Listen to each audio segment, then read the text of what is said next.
Hola, quan tastes un vi, saps quina diferència hi ha entre un vi jove, un vi de criança, un reserva i un gran reserva?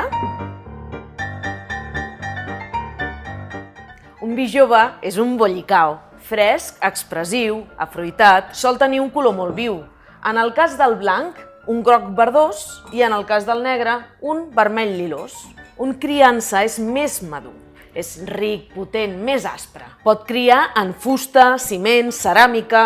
El reserva, subtil, sedós, si rasca, és que està mal fet. El color canvia, els negres s'amarronen i els blancs s'atarongen. I el gran reserva són més cars, han estat més temps al pàrquing, però és el canós més guapo de l'oficina. I recorda, Sean, és català qui veu i treballa a Catalunya.